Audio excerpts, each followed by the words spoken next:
Well, hello, and thanks for stopping by. This is another casting presented by Beyond Elemental. I am your host, Tina. Tonight we have our very first commentary entitled Papers, Please. Now, please do bear with me as I don't have a professional editor. I'm just putting together some information, which that's what's important. But I do hope that you enjoy, and we look forward to your comments on the show. Here we go. All right. Before we get into the hot and heavy of tonight's commentary, just a little reminder of what Beyond Elemental is. It is an energy awareness service. We work with peeps to get an understanding of life force energy, their chakras, where they're located in the body, how the energy flows through those chakras, and whether or not they're balanced and how to get there. And we believe that the best place to start would be a current status of what your energies might be, right? So that is a service that we provide here. If you visit our website, this page will come up. It is your chakra evaluation test. If you click on Learn More, answer a few questions, and get it submitted, you will get the results back to you by email for free. No obligation. In regards to the email, if you want to get your results, please do put in a valid email. Understand that this is not marketing as far as you continuously getting emails. If you never have another interaction with us outside of your evaluation results, you will not be getting any more emails. So do feel comfortable in providing a valid email address. That's just so that you get your results. Okay. If you like the music in the background, if you can hear it, we do have our merch section. Now, just for sake of it, loading up quickly, I already have it open here. You can see we have a few different affiliates. We would appreciate it if you visit them. It does help us. But right now I'm talking about iDoser. And if you click on our affiliate link, it will open up their page and it'll show you exactly what it is. It's mindful music, right? Mood music, down tempo, binaural beats, lo-fi, subliminal, lots more. As you can see here, there's love, stimulation, calm, spirit, enhancement. Okay. And it's perfect for meditation or studying or background music while you work. All right. So you do see here they have their iDoser Radio Live. That's what we have on in the background. It is free. It's going to play through YouTube, and they will put in commercials about every 23 minutes or so specific to their service. And if you do utilize them, we would appreciate you using our affiliate link. So let's go ahead now and get started into this, okay? We're going to start on a little bit of a lighter side. I don't necessarily want to say it's funny, although it may bring you a laugh. Um, the Post has determined that this is headline news, so we're going to go ahead and go with it. And it actually brings us right into what we're talking about. But it appears that our First Lady had butchered some Spanish pronunciation during speech to California farmers. Now, I am going to be fair and tell you that I don't speak the Spanish language, so I have no idea if she mispronounced it. I have enough trouble with my native language of English, right? But the New York Post indicates that the First Lady of the United States took a page out of her husband's book and offered the internet a gaffe of her own this week, completely botching the pronunciation of the Spanish phrase right there. And again, I don't know how to speak the language, so I'm not going to attempt it and botch it up myself. But the Post goes on to say that the flub occurred Wednesday when the First Lady appeared at an event for farm workers in Delano, California, alongside the governor of that great state to celebrate Cesar Chavez Day, which honors the late Latin American civil rights activist. While delivering remarks to the socially distanced crowd, the First Lady noted that Chavez understood that no matter the obstacles, when people come together united in a cause, anything is possible. And you know what? I cannot disagree with that. And I am not surprised to read that she would say something like that when you consider that the current administration ran on a platform of unity. Now, whether or not you think that we are heading down that path is a matter of perspective, but let's listen to this pronunciation, right? Let's see. I don't speak Spanish.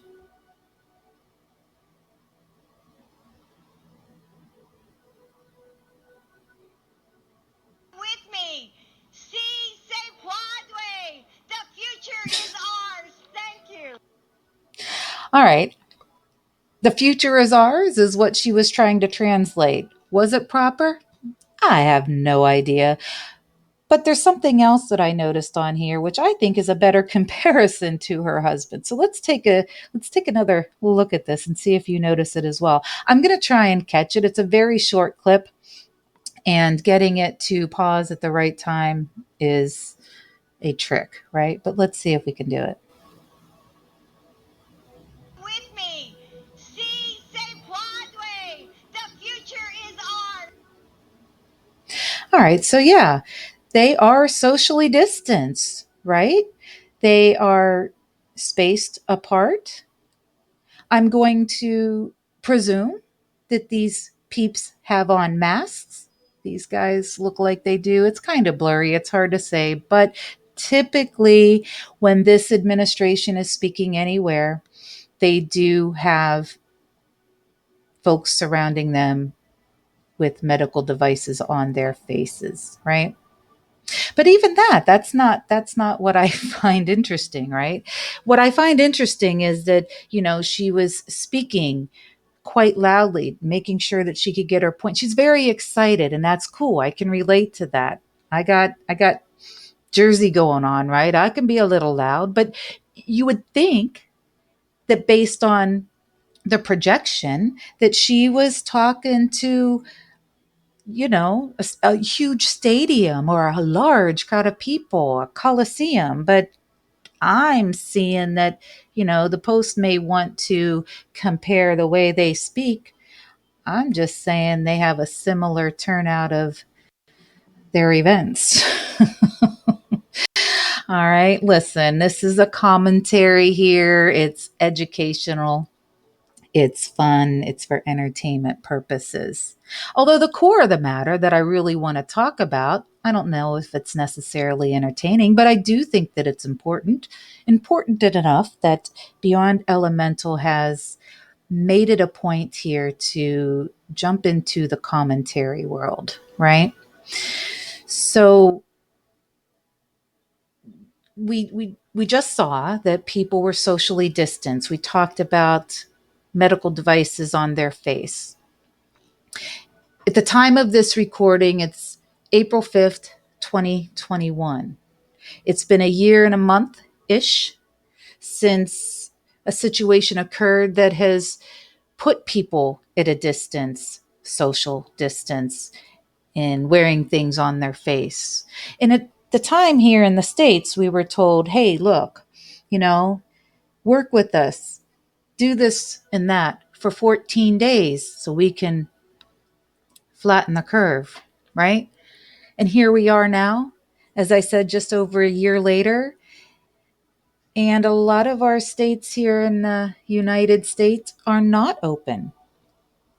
And it's rather interesting now that they are looking to find a way to request papers for you to go to events.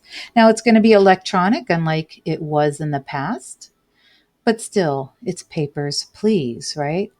And the pilot program came out of New York at Yankee Stadium, right? So it's take me out to the ball game. Just don't forget your papers. So fans heading to Yankee Stadium for opening day baseball on Thursday, they were able to use New York's electronic papers, please, as proof that they received something that allowed them to have the papers so that they could enter into this limited attendance game.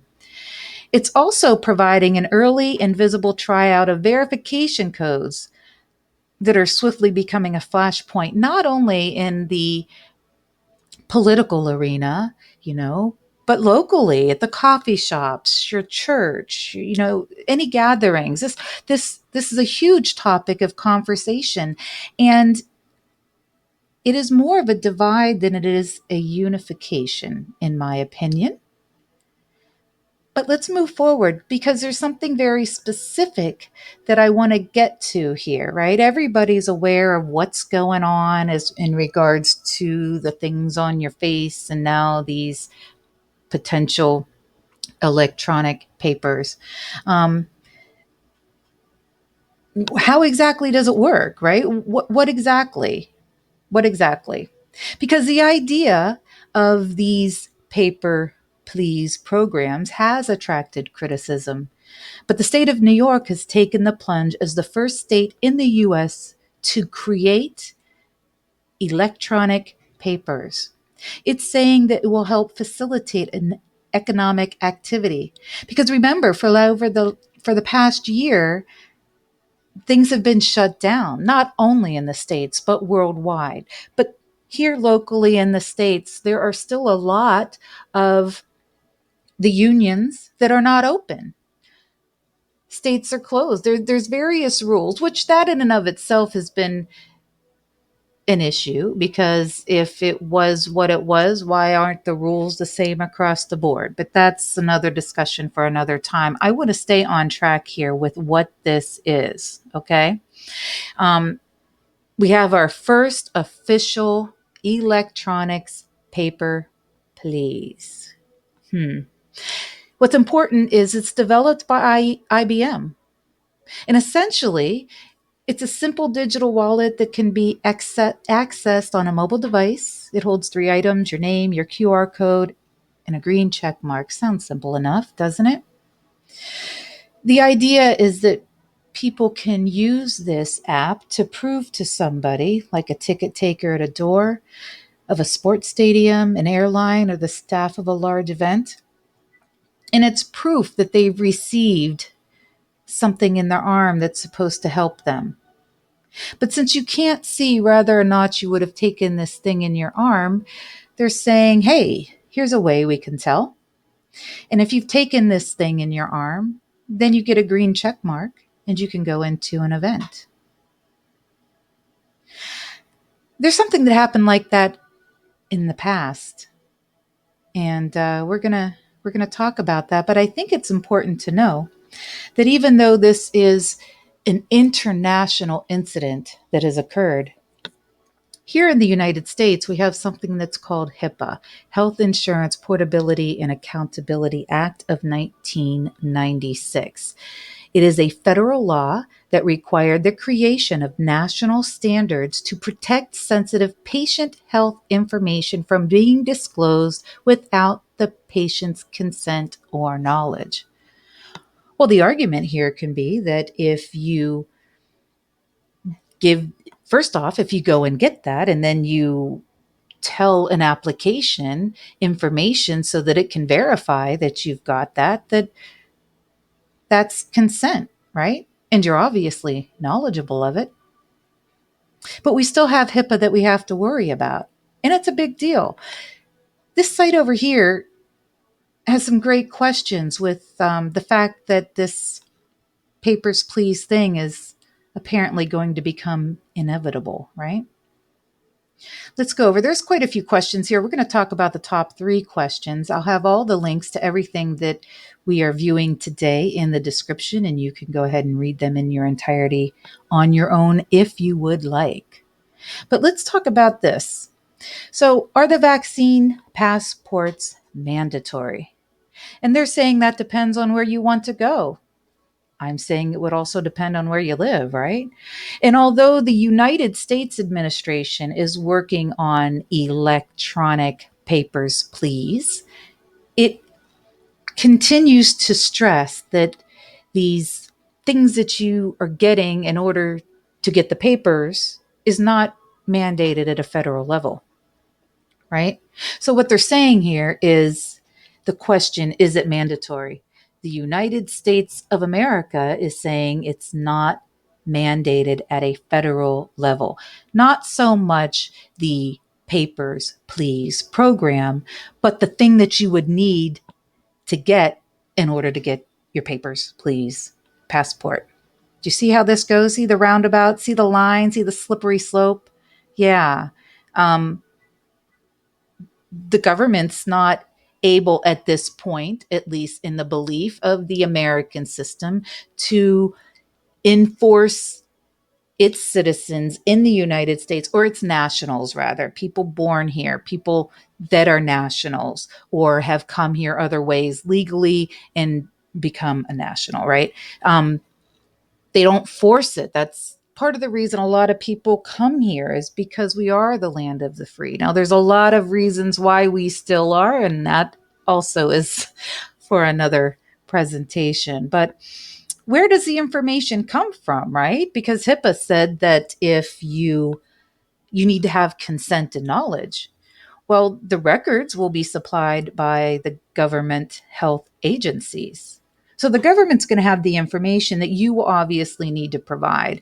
And apparently, then the governments will put this in the database and it'll go into the coding. And then the person standing at the event does a scan and you get your green check mark or not. So the information that this says that's going in there is your name, your date of birth, your zip code, and that then will allow you to acquire proof that you received a thing that's allowing you to get the papers so you can go to your event, right? Is the information secure? That's a fabulous question, right? It's going to be using QR codes. That's blockchain technology. That's very, very, very secure. Okay. Security is top of mind for companies developing the tech for these Papers, Please programs. The International Air Transport Association and International Business Machines Corp, otherwise known as IBM, say their passes employ blockchain technology, meaning information is able to be transferred without the middleman, so your data is not shared and stored. Here's what I say about that. You offer the scan, you're not providing them any personal information. They will not know your date of birth or your zip code, but they are going to know your health status by the green check mark or not. So, how much information are you willing to give? I mean, you're not really giving any personal information, but you're revealing a lot of personal information just by way of Papers, Please. Do you see where this is going? And you see how slippery it is? The thing that I want to make a point about here is this particular company, right? Because they are in development of this particular Papers, Please electronics pass. And I think it's important to know the history behind this, because this is not the first time that they would have been involved in something of this magnitude in regards to tracking people, right? Harvard Business School professor Jeff Jones discusses his case. Thomas J. Watson, IBM, and a specific place over across the drink from the United States here, right? We have to be very careful on our platforms and the words that we use so that our channel doesn't get taken down. And it's a brand new channel. We want to continue to be able to bring information to you for discussion. But we have to walk a very fine line, and I'm going to try and keep it in the middle as much as possible, right? But his case explores the options and responsibilities of multinationals with investments in politically reprehensible regimes.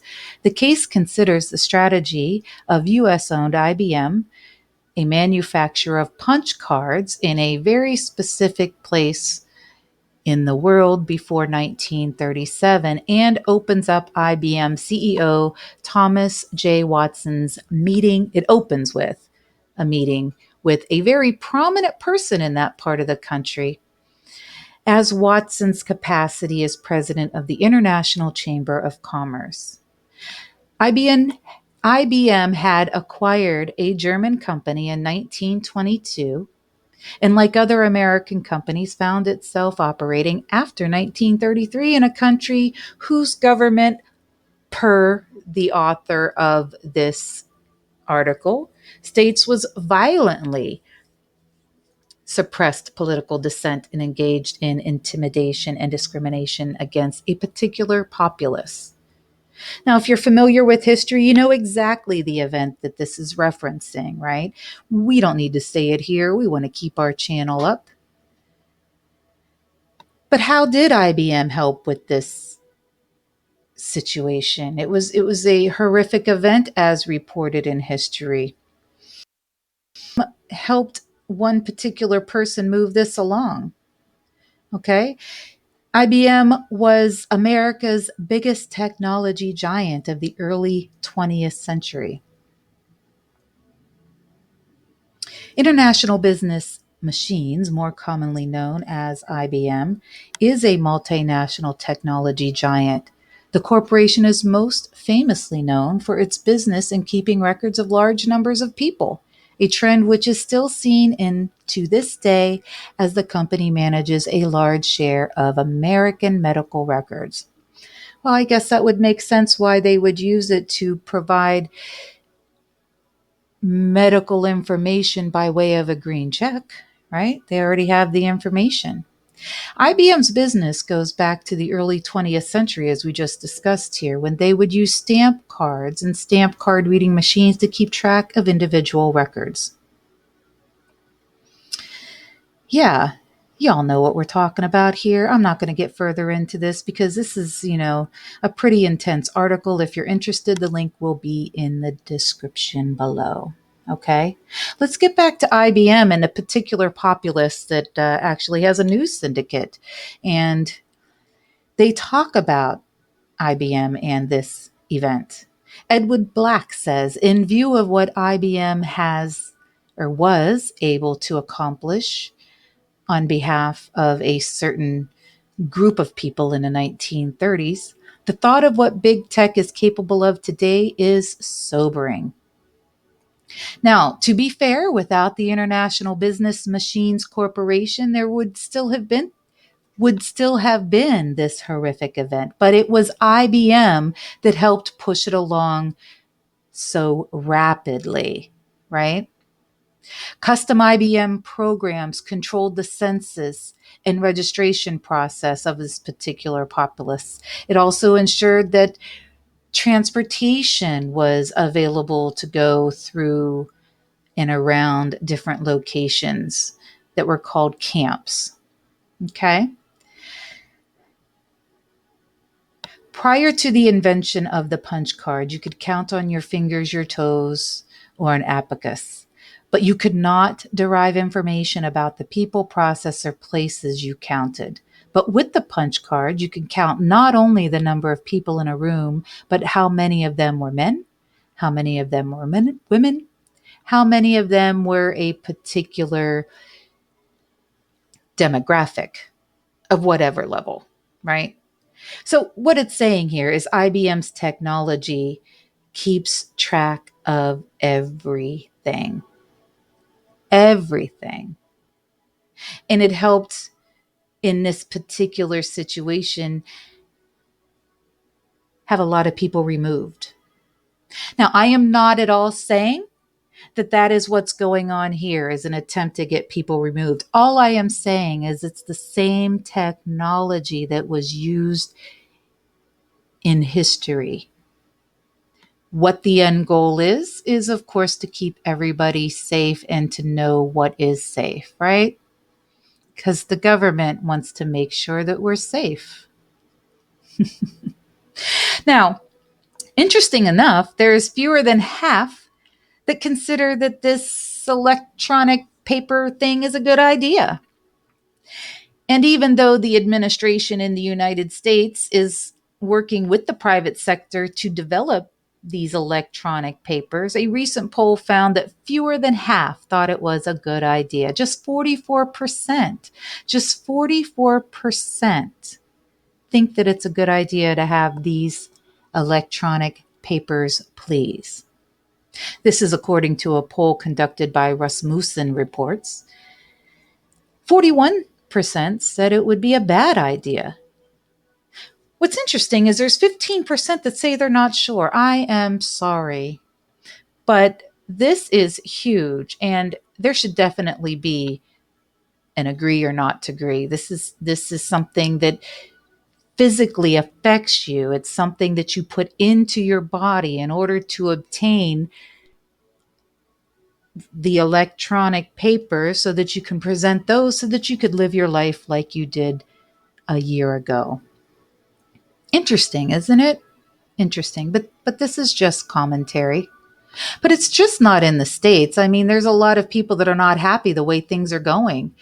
Um, there's a pastor, a Canadian pastor, um, that was not happy that the police came to disrupt his service because they were gathering. And I guess in Canada, you still can't gather. There's a lot of places here in the States, it's the same way. As a matter of fact, the current administration has indicated that if everybody can prove by way of your electronic papers that you've got the thing in your arm, that you may be able to celebrate our country's 4th of July. We'll leave that for another time. Let's get back to Pastor Arthur Pulowski of the Street Church in Alberta, Canada. He was not having it when police officers interrupted a Passover celebration Saturday night. So, again, this is April 5th. It's Monday, 2021. Yesterday was Easter, which means over the weekend, Saturday night is when this occurred. So even though 2 days in, it's kind of old news, it's still rather important because it happened during a very special time of the year for a lot of people, right? And a video did go viral, and I do have it here. We're going to play it. It's about 3 minutes long. I don't think we're going to play all of it. I just want you to get an idea of what he's thinking. Now, I did have it turned down because he was, well, yeah, let's just play it. Get out of this property. Immediately get out. Get out of this property immediately. Out! Out! Out of this property. Out! Out! Out! Out! Out of this property. You think he wants them to leave? Immediately out! Immediately go out and don't come back. I don't care what you have to say. Out! Out! Out of this property. Nazis! Out! Out! All right. You heard what he said. I'm not using that word. That's in his video. It kind of goes back to what we were talking about earlier in IBM, but I don't know how these officers ended up in his place. I don't know if someone called on him, but he's obviously not having it and he's not taking it, right? And I am not against the police. As a matter of fact, I appreciate those that are of service to the community. I have firemen in my family, right? These guys run in to save people when everybody's running out. I have a lot of military veteran friends. A lot of them are veterans. Some people are still in, but my point is this is not to go against the police. That's not the issue at all. And I don't agree with defunding them, but that's not what this is about. My point is that this is another country and the government is, because the police are part of the government, right? At least down here. I don't really know a lot about Canada, but down here you have your police and they're in your city, you have your state, right? So it is government and he's having an issue. Let's see what he says. Gestapo is not allowed here. Immediately, Gestapo is not allowed. Go. So go. Go. And don't come back without the warrant. Out, Nazi. Out. Out. Do not come back, you Nazi psychopaths. Unbelievable, sick, evil people. Intimidating people in a church during the Passover. You Gestapo, Nazi, communist, fascists. Passover, the holiest Christian festival in a year. All right. So there he goes, and there he is. And, he's very frustrated that they have come in and told him that they are not allowed to be there. And he wants to make sure that they're aware. Now, he is calling them some names, and I don't know what occurred as far as the video started. We don't know how and why. We just saw them there and he's telling them to leave, right? Whether or not they are what he is calling them is not my place to say. They're doing their job. Okay. That is also an argument that, you know, the police, there's a lot of people that think that they overstep. And I'm not going to say that in some cases they don't, but that's not limited to police. That happens a lot everywhere. You're seeing it with just one-on-one people, right? This whole thing about wearing this medical device on your face. There's people that would come up to you and just, yell at you for not having one because they have one on. So I'm not saying that this is the people that he's yelling at in and of themselves are bad. I'm just wanting to show this is the division, right? And, you know, again, this is Canada. We're down here. But I think what comes into play is they keep talking about herd immunity, right? And it's run down here like a democracy, but people need to understand that the United States of America is not a democracy. It's a constitutional republic. A constitutional republic is a state where the officials are elected as representatives of the people and must govern according to existing constitutional law that limits the government's power over citizens. A constitutional republic is the current form of government, current, very important, current form of government in the United States, which the founding fathers did not intend to be a democracy.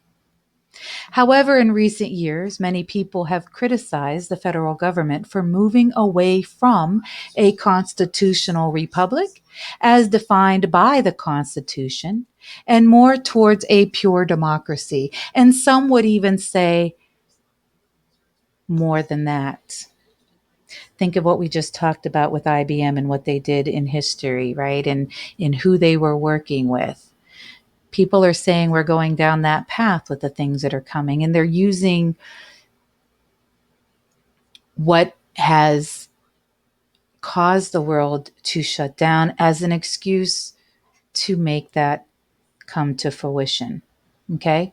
A republic, by definition, has two principal elements. First, it is controlled by law. Therefore, it does not control law. And that's really important. It's really important to comprehend that, right? Second, it recognizes that the private, independent, sovereign nature of each person, man or woman, of competent age and competency. Therefore, a republic must be representative in its nature. In other words, here in the United States, under a constitutional republic, we are sovereign. Somewhere along the line, that's getting lost, and people are thinking that it's okay to give up all of your rights for security. Someone said something about that many, many years ago, right? You know what I'm talking about. So again, do you think that we're united? Do you think that this is dividing us? Do you even think that we're a constitutional republic anymore as we were designed to be under our Constitution? I think these things are important, and we do want to know what you think. Now, as I said, due to wanting to not lose our channel, it's brand new, we are going to have comments turned off. But I'm going to post a link not only to everything that we went over here, but directly to our forum. There's a general forum, but each video that we do will have its own link so that you can reference it and comment there. All that we ask is that you be respectful. We do ask that if you are presenting information, that you have some kind of a reference there to add so that others can research as well. And that goes for replies also. Please make sure that anything that you are stating or claiming that you have a valid reference to so that someone can look that up and they can learn, and then you can discuss facts. We really don't want it set up to be frivolous arguments of opinions, right? We want to bring the energies together. We want to rise above it all, right? In that sense, I think unity is the way to go. I think we're getting divided. Well, I'm going to tell you that I truly appreciate you. If you're still here sitting through this with me, please do remember to visit Beyond Elemental. We're going to go ahead and close this out. Now, do know that we have our Patreon page so that if you'd like to get involved with live chat after the show, you can go ahead and join our Patreon. And after the show, we will continue on with live chat. But until then, thanks so much for joining me here and have a great one, okay? Thanks.